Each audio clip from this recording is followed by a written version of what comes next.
ओम नमो भगवते वासुदेवाय। प्रिय भक्तजनों, आइए सुनते हैं श्रीमद् भागवत महापुराण की कथा।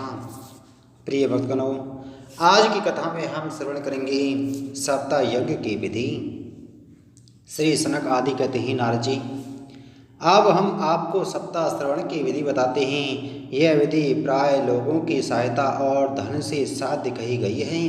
पहले तो यत्न पूर्वक ज्योतिषी को बुलाकर मुहूर्त पूछना चाहिए तथा विवाह के लिए जिस प्रकार धन का प्रबंध किया जाता है उस प्रकार ही धन की व्यवस्था करने के लिए इसके लिए करनी चाहिए। कथा आरंभ करने में भाद्रपद, आश्विन, कार्तिक, मार्गशीर्ष, आषाढ़ और श्रावण ये 6 महीने श्रोताओं के लिए मोक्ष की प्राप्ति के कारण हैं। देवर्षि इन महीनों में भी भद्रा, व्यतिपात आदि कुयोगों को सर्वथा त्याग देना चाहिए तथा दूसरे लोग जो उत्साही हों उन्हें अपना सहायक बना लेना चाहिए। फिर प्रयत्न करके देश देशांतरों में यह संवाद भेजना चाहिए कि यहाँ कथा होगी। सब लोगों को सपरिवार पधारना चाहिए। स्त्री और शूद्र आदि भगवत कथा एवं संकीर्तन से दूर पड़ गए हैं, उनको भी सूचना हो जाए, ऐसा प्रबंध करना चाहिए। देश देश में जो विरक्त वैष्णव और हरि कीर्तन के प्रेमी हों उनके पास निमंत्रण पत्र अवश्य भेजें। उसे लिखने की विधि इस प्रकार बताई गई है। महानुभावों, यहाँ 7 दिन तक सत्पुरुषों का बड़ा दुर्लभ समागम रहेगा और अपूर्व रसमयी श्रीमद् भागवत की कथा होगी। आप लोग भगवत रस के रसिक हैं, अतः श्रीमद् भागवत अमृत का पान करने के लिए प्रेम पूर्वक शीघ्र ही पधारने की कृपा करें। यदि आपको विशेष अवकाश न हो तो भी एक दिन के लिए तो अवश्य ही कृपा करनी चाहिए, क्योंकि यहाँ का तो एक क्षण भी अत्यंत दुर्लभ है।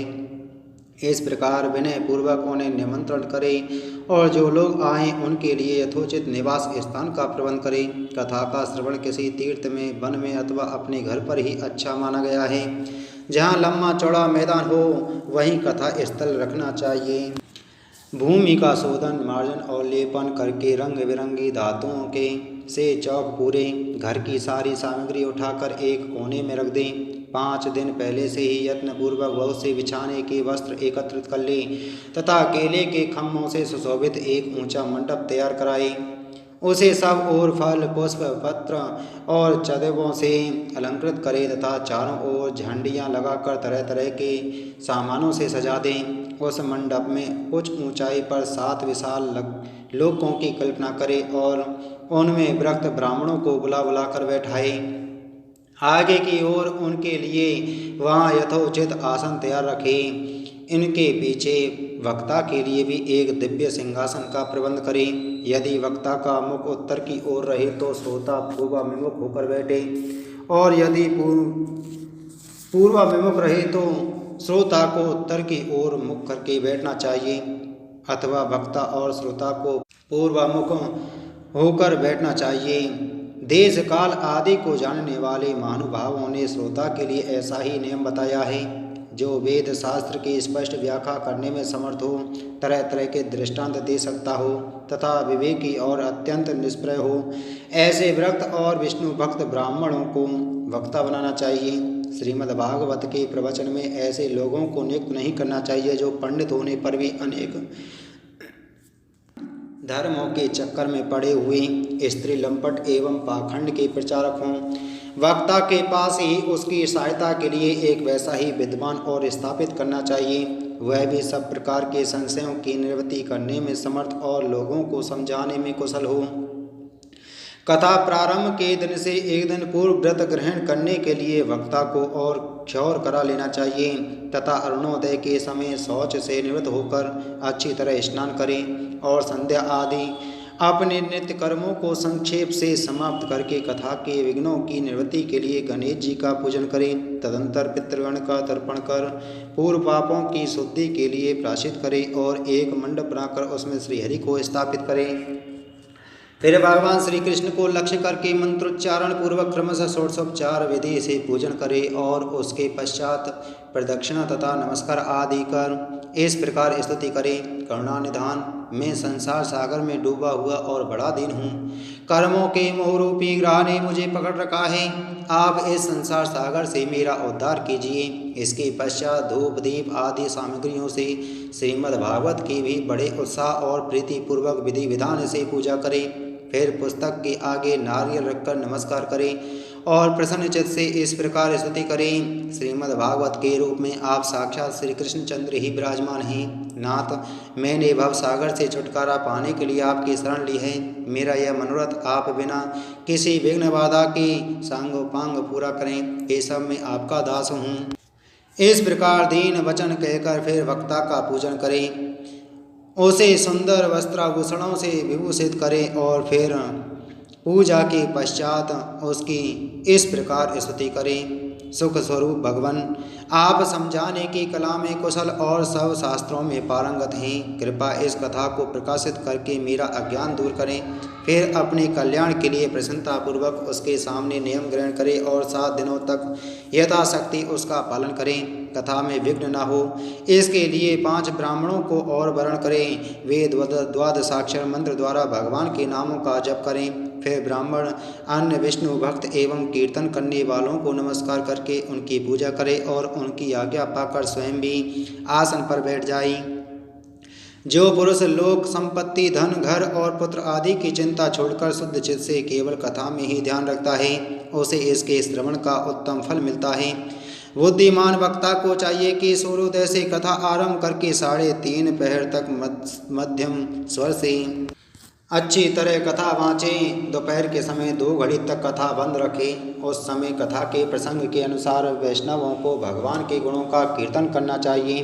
व्यर्थ बातें नहीं करनी चाहिए।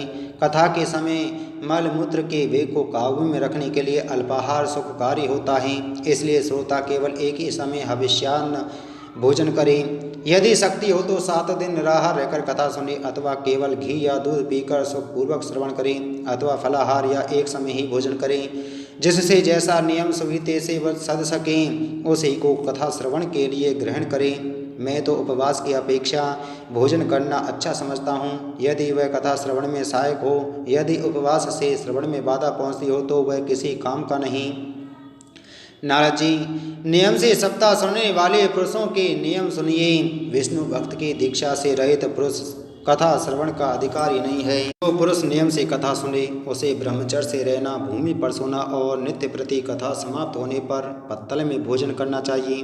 दाल मधु तेल गरिष्ठ अन्न भाव दूषित पदार्थ और बासी अन्न इनका उसे सर्वदा ही त्याग करना चाहिए। काम क्रोध मद मान मत्सर लोभ दम मोह और द्वेष को तो अपने पास भी नहीं फटकने देना चाहिए। वह वेद वैष्णव ब्राह्मण गुरु गौ सेवक तथा स्त्री राजा और महापुरुषों की निंदा से भी बचें। नियम से कथा सुनने वाले पुरुष को रजस्वला स्त्री अत्यंज मलेच्छ पतित गायत्रीहीन द्विज ब्राह्मणों से द्वेष करने वाले तथा वेद को न मानने वाले पुरुषों से बात नहीं करनी चाहिए। सर्वदा सत्य शौच दया मौन सरलता विनय और उदारता का बर्ताव करना चाहिए। धनहीन क्षय रोगी किसी अन्य रोग से पीड़ित भाग्यहीन पापी पुरुष पुत्रहीन और मुमुक्षु भी यह कथा श्रवण करें। जिस स्त्री का रजो दर्शन रुक गया हो, जिसके एक ही संतान होकर रह गई हो, जो बांझ हो, जिसकी संतान होकर मर जाती हो अथवा जिसका गर्भ गिर जाता हो, वह यत्नपूर्वक इस कथा को सुने। ये सब यदि विधि पूर्वक कथा सुने तो इन्हें अक्षय फल की प्राप्ति हो सकती है। यह अत्युत्तम दिव्य कथा करोड़ों यज्ञों का फल देने वाली है। इस प्रकार इस व्रत की विधियों का पालन करके फिर उद्यापन करें। जिन्हें इसके विशेष फल की इच्छा हो वे जन्माष्टमी व्रत के समान ही इस कथा व्रत का उद्यापन करें, किंतु जो भगवान के अकिंचन भक्त हैं उनके लिए उद्यापन का कोई आग्रह नहीं है। वे श्रवण से ही पवित्र हैं, क्योंकि वे तो निष्काम भगवत भक्त हैं। इस प्रकार जब सप्ताह यज्ञ समाप्त हो जाए तब श्रोताओं को अत्यंत भक्तिपूर्वक पुस्तक और वक्ता की पूजा करनी चाहिए। फिर वक्ता श्रोताओं को प्रसाद तुलसी और प्रसादी मालाएं दी तथा सब लोग मृदंग और झांझ की मनोहर ध्वनि से सुंदर कीर्तन करी, जय जयकार नमस्कार और शंख ध्वनि का घोष कराए तथा ब्राह्मण और याचकों को धन और अन्न दे। श्रोता विरक्त हों तो कर्म की शांति के दूसरे दिन गीता पाठ करें, गृहस्थ हो तो हवन करें। उस हवन में दशम स्कंद का एक एक श्लोक पढ़कर विधि पूर्वक खीर मधु घृत तिल और अन्न आदि सामग्रियों से आहुति दें अथवा एकाग्र चित्त से गायत्री मंत्र द्वारा हवन करें, क्योंकि तत्वतः यह महाप्राण गायत्री स्वरूप ही है। होम करने की शक्ति ना हो तो उसका फल प्राप्त करने के लिए ब्राह्मणों को हवन सामग्री दान करे तथा नाना प्रकार के त्रुटियों को दूर करने के लिए और विधि में फिर जो न्यूनाधिकता रह गई हो उसके दोषों की शांति के लिए विष्णु सहस्त्र नाम का पाठ करें। उससे सभी कर्म सफल हो जाते हैं, क्योंकि कोई भी कर्म इससे बढ़कर नहीं है। फिर 12 ब्राह्मणों को खीर और मधु आदि उत्तम उत्तम पदार्थ खिलाए तथा व्रत की पूर्ति के लिए गौ और स्वर्ण का दान करें। सामर्थ्य हो तो 3 तोले सोने का एक सिंहासन बनवाए, उस पर सुंदर अक्षरों से लिखी हुई श्रीमद् भागवत की पोथी रखकर उसकी आवाहन आदि विविध उपचारों से पूजा करें और फिर जितेंद्रिय आचार्य को उसका वस्त्र आभूषण एवं गंध आदि से पूजन कर दक्षिणा के सहित समर्पण कर दे। यूँ करने से वह बुद्धिमान दाता जन्म मरण के बंधनों से मुक्त हो जाता है। यह सप्ताह पारायण की विधि सब पापों की निवृत्ति करने वाली है। इसका इस प्रकार ठीक ठीक पालन करने से यह मंगलमय भागवत पुराण अभीष्ट फल प्रदान करता है तथा अर्थ धर्म काम और मोक्ष चारों की प्राप्ति का साधन हो जाता है, इसमें संदेह नहीं। सनक आदि कहते हैं, नारद जी, इस प्रकार तुम्हें यह सप्ताह श्रवण की विधि हमने पूरी सुना दी। अब और क्या सुनना चाहते हो? इस श्रीमद् भागवत से भोग और मोक्ष दोनों ही हाथ लग जाते हैं। सूत जी कहते हैं, सौनक जी, यों कहकर महामुनि सनक आदि ने 1 सप्ताह तक विधि पूर्वक इस सर्व पाप नाशिनी परम पवित्र तथा भोग और मोक्ष प्रदान करने वाली भागवत कथा का प्रवचन किया। सब प्राणियों ने नियम पूर्वक इसे श्रवण किया। इसके पश्चात उन्होंने विधि पूर्वक भगवान पुरुषोत्तम की स्तुति की। कथा के अंत में ज्ञान वैराग्य और भक्ति को बड़ी पुष्टि मिली और वे तीनों एकदम तरुण होकर सब जीवों का चित्त अपनी ओर आकर्षित करने लगे। अपना मनोरथ पूरा होने से नारद जी को भी बड़ी प्रसन्नता हुई। उनके सारे शरीर में रोमांच आया और वे परमानंद से पूर्ण हो गए। इस प्रकार कथा श्रवण कर भगवान के प्यारे नारद जी हाथ जोड़कर प्रेम गदगद वाणी से सनक आदि से कहने लगे। नारद जी ने कहा, मैं धन्य हूँ, आप लोगों ने करुणा करके मुझे बड़ा ही अनुग्रहित किया है। आज मुझे सर्व पापहारी भगवान श्री हरि की ही प्राप्ति हो गई है। तपोधनो, मैं श्रीमद् भागवत कथा श्रवण को ही सब धर्मों में श्रेष्ठ मानता हूँ, क्योंकि जिसके श्रवण से बैकुंठ गोलोक बिहारी श्री कृष्ण की प्राप्ति होती है। सूत जी कहते हैं, सौनक जी, वैष्णव श्रेष्ठ नारद जी यों कह ही रहे थे कि वहाँ घूमते फिरते योगेश्वर सुखदेव जी आ पहुँचे। कथा समाप्त होते ही व्यास नंदन श्री सुखदेव जी वहाँ पधारे। 16 वर्ष की सी आयु आत्मलाभ से पूर्ण ज्ञान रूपी महासागर का संवर्धन करने के लिए चंद्रमा के समान वे प्रेम से धीरे धीरे श्रीमद् भागवत का पाठ कर रहे थे। परम तेजस्वी सुखदेव जी को देखकर सारे सभासद झटपट खड़े हो गए और उन्हें एक ऊंचे आसन पर बैठाया। फिर देवर्षि नारद ने उनका प्रेम पूर्वक पूजन किया। उन्होंने सुखपूर्वक बैठकर कहा, आप लोग मेरी निर्मल वाणी सुनिए। श्री सुखदेव जी बोले, रसिक एवं भावुक जन, यह श्रीमद् भागवत वेद रूप कल्प वृक्ष का परिपक्व फल है। श्री सुखदेव रूप सुख के मुख का संयोग होने से अमृत रस से परिपूर्ण है। यह रस ही रस है, इसमें ना छिलका है ना घुटली। यह इसी लोक में सुलभ है। जब तक शरीर में चेतना रहे तब तक आप लोग बार बार इसका पान करें। महामुनि व्यास देव ने श्रीमद् भागवत महापुराण की रचना की है। इसमें निष्कपट निष्काम परम धर्म का निरूपण है। इसमें शुद्धांतःकरण सत्पुरुषों के जानने योग्य कल्याणकारी वास्तविक वस्तु का वर्णन है, जिससे तीनों तापों की शांति होती है। इसका आश्रय लेने पर दूसरे शास्त्र अथवा साधन की आवश्यकता नहीं रहती। जब कभी पुण्यात्मा पुरुष इसके श्रवण की इच्छा करते हैं तभी ईश्वर अविलंब उनके हृदय में अविरुद्ध हो जाता है। यह भागवत पुराणों का तिलक और वैष्णवों का धन है। इसमें परमहंसों के प्राप्य विशुद्ध ज्ञान का ही वर्णन किया गया है तथा ज्ञान वैराग्य और भक्ति के सहित निवृत्ति मार्ग को प्रकाशित किया गया है। जो पुरुष भक्ति पूर्वक इसके श्रवण पठन और मनन में तत्पर रहता है वह मुक्त हो जाता है। यह रस स्वर्ग लोक सत्यलोक कैलाश और वैकुंठ में भी नहीं है। इसलिए भाग्यवान श्रोताओं, तुम इसका खूब पान करो, इसे कभी मत छोड़ो।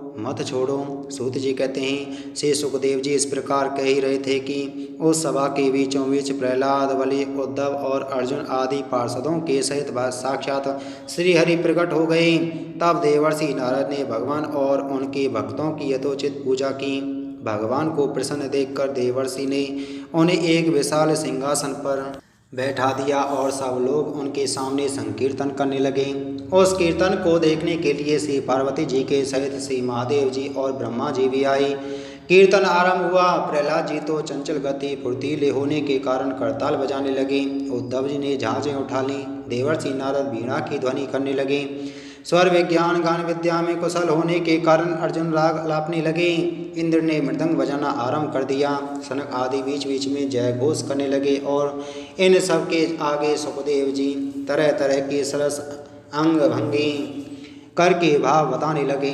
इन सब के बीचों बीच परम तेजस्वी भक्ति ज्ञान और वैराग्य नटों के समान नाचने लगे। ऐसा अलौकिक कीर्तन देखकर भगवान प्रसन्न हो गए और इस प्रकार कहने लगे, मैं तुम्हारी इस कथा और कीर्तन से बहुत प्रसन्न हूँ। तुम्हारे भक्ति भाव ने इस समय मुझे अपने वश में कर लिया है। अतः तुम लोग मुझसे वर मांगो। भगवान के ये वचन सुनकर सब लोग बड़े प्रसन्न हुए और प्रेमार्थ चित्त से भगवान से कहने लगे, भगवान, हमारी यह अभिलाषा है कि भविष्य में भी जहाँ कहीं सप्ताह कथा हो वहाँ आप इन पार्षदों के सहित अवश्य पधारें। हमारा यह मनोरथ पूर्ण कर दीजिए। भगवान तथास्तु कहकर अंतर्ध्यान हो गए। इसके पश्चात नारद जी ने भगवान तथा उनके पार्षदों के चरणों को लक्ष्य करके प्रणाम किया और फिर से सुखदेव जी आदि तपस्वियों को भी नमस्कार किया। कथामृत का पान करने से सब लोगों को बड़ा ही आनंद हुआ। उनका सारा मोह नष्ट हो गया। फिर वे सब लोग अपने अपने स्थानों को चले गए। उस समय सुखदेव जी ने भक्ति को उसके पुत्रों सहित अपने शास्त्र में स्थापित कर दिया। इसी से भागवत का सेवन करने से श्रीहरि वैष्णवों के हृदय में आविराजते हैं। जो लोग दरिद्रता के दुख ज्वर की ज्वाला से दग्ध हो रहे हैं, जिन्हें माया पिशाची ने रौंद डाला है तथा जो संसार समुद्र में डूब रहे हैं, उनका कल्याण करने के लिए श्रीमद् भागवत सिंहनाद कर रहा है। सौनक जी ने पूछा, सूत जी, सुखदेव जी ने राजा परीक्षित को, गोकर्ण ने धुंधकारी को और सनक आदि ने नारद जी को किस किस समय यह ग्रंथ सुनाया था, मेरा यह संशय दूर कीजिए। सूत जी ने कहा, भगवान श्री कृष्ण के स्वाधाम गमन के बाद कलयुग के 30 वर्ष के कुछ अधिक बीत जाने पर भाद्रपद मास की शुक्ला नवमी को सुखदेव जी ने कथा आरंभ की थी। राजा परीक्षित के कथा सुनने के बाद कलयुग के 200 वर्ष बीत जाने पर आषाढ़ मास की शुक्ला नवमी को गोकर्ण जी ने यह कथा सुनाई थी। इसके पीछे कलयुग के 30 वर्ष और निकल जाने पर कार्तिक शुक्ला नवमी से सनक आदि ने कथा आरंभ की थी। निष्पाप सौनक जी, आपने जो कुछ पूछा था उसका उत्तर मैंने आपको दे दिया। इस कलयुग में भागवत की कथा भवरोग की रामबाण औषध है। संत जन, आप लोग आदरपूर्वक इस कथामृत का पान कीजिए। यह श्री कृष्ण को अत्यंत प्रिय, संपूर्ण पापों का नाश करने वाला, मुक्ति का एकमात्र कारण और भक्ति को बढ़ाने वाला है। लोक में अन्य कल्याणकारी साधनों का विचार करने और तीर्थों का सेवन करने से क्या होगा। अपने दूत को हाथ में पास लिए देखकर यमराज उसके कान में कहते हैं, देखो, जो भगवान की कथा वार्ता में मत हो रहा हो उससे दूर रहना। मैं औरों को ही दंड देने की शक्ति रखता हूँ, वैष्णवों को नहीं। इस असार संसार में विषय रूप विषय की आसक्ति के कारण व्याकुल बुद्धि वाले पुरुषों अपने कल्याण के उद्देश्य से आधे क्षण के लिए भी इस कथा सुख कथा रूप अनुपम सुधा का पान करो। प्यारे भाइयों, निंदित कथाओं से युक्त कुफत में व्यर्थ ही क्यों भटक रहे हो। इस कथा के कान में प्रवेश करते ही मुक्ति हो जाती है।